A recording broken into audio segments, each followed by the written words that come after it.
Hello, today I am going to introduce to you how to create a graph on Microsoft Excel.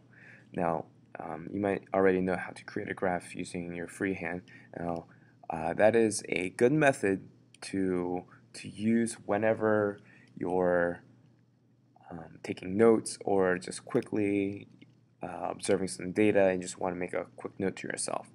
But when you turn in work um, in like a form of a lab report, or if I'm just asking for a formal graph, going the electronic way is the best. Now here I'm going to use Microsoft Excel, and it's quite possibly a lot easier than creating a graph by hand. Right? So here we have a sample data, and if you want to follow along at home, please pause it here and just copy it down. We have force and we have displacement. Now when you create a graph, you always want to have the x-axis first and then the y-axis later, or as we should be calling it now, the independent variable and the dependent variable. Okay.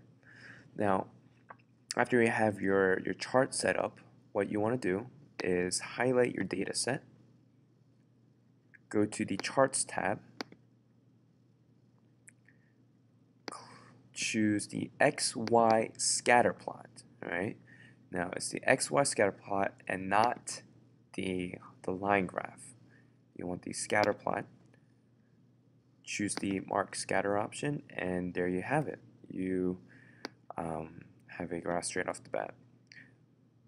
All right. Now there are a couple of things that this graph is missing, such as a title. So in order to add the title, all you have to do is go to Chart Options, Titles, and I'm going to create chart title,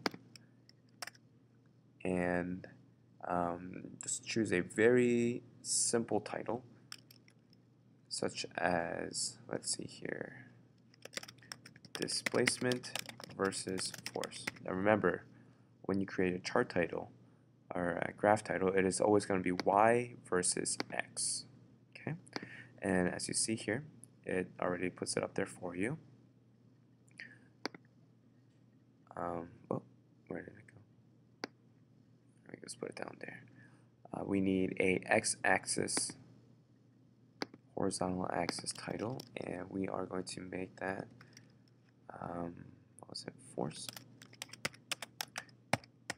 Always, always, always include your units. The units for force is newtons, a vertical axis value, displacement, okay, and the value for displacement is meters. Alright, now that looks like a very nice graph. We need to add one more thing in order for this graph to be acceptable for my class. Now this is the part where Microsoft Excel has an edge over creating a graph by freehand.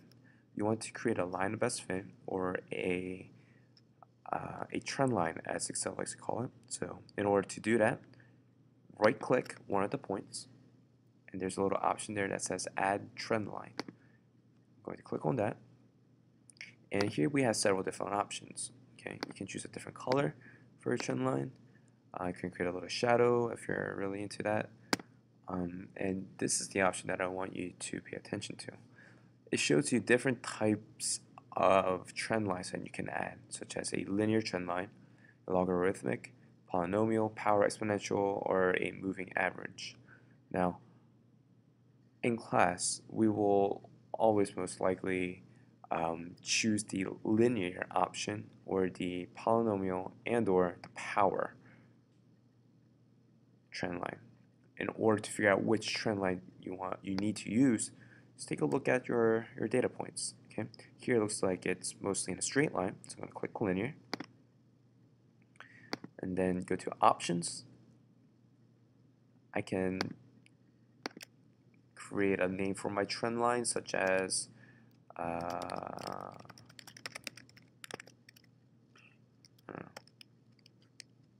series 1, right?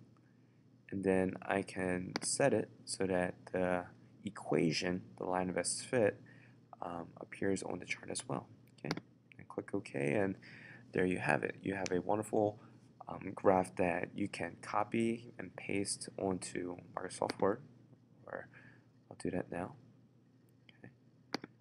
Gonna go back to Excel, gonna copy that, or edit, copy, and paste it. There you have it. You can print this page out and turn it in, and it'll be set to go.